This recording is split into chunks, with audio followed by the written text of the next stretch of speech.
गोरे गोरे गाल वाली रसम जस बाल वाली छौरी ई बड़ा जबरदस्त लगे रे।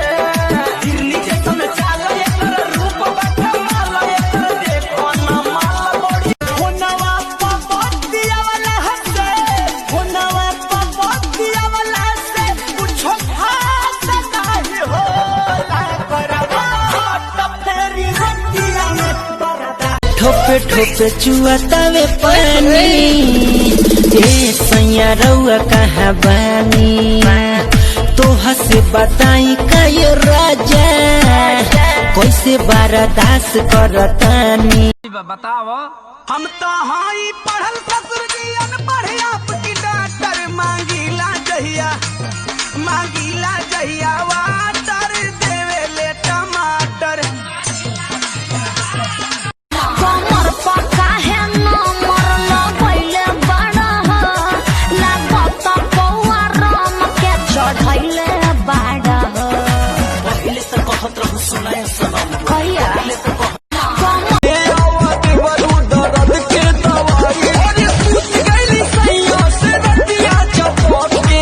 ककरी भइल बा कमरिया न पके ककरी भइल बा कमरिया न। एने सिकनी कमर है एने 17 साल उम्र है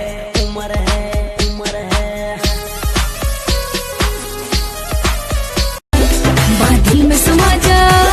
अरे कमर पे झटका मार मार के बिजली गिरई देखा पागल बनई बेकार पतर की पागल बनई बेका तोरा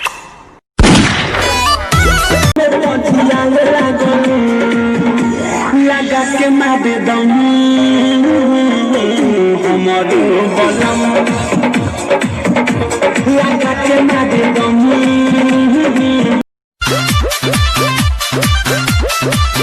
पिया धरेले जिया डहरेला मन कथी के हम नहीं भरेला कितना परेला गर्मी त आई सुहाग रात जहिया चोर चोर कोरी चरपैया देवा मुचकाई करी हैया ए बालम।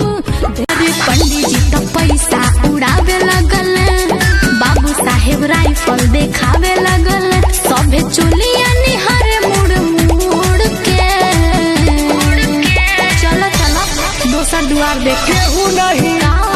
केहू नहीं ताकि घूर घूर के कैसे जादू जी के देई दोनी सब कुछ दिखाती है पर छूने न देती है कहला पर कहती है कि बाबूजी के खेती है ऐसे जे करे कि मेरा दिल टूट जाए।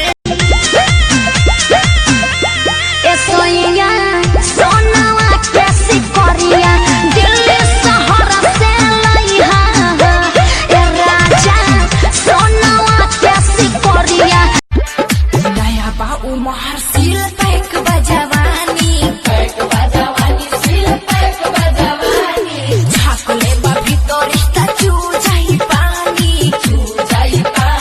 फेंको था हमारे छोड़े लो तू बाह खाली डाले लो चूल्हिया में लावा ना हो फेरे लो हाथ सारा रात सुनो राजा दिने दिने बहुत फूला बना हो।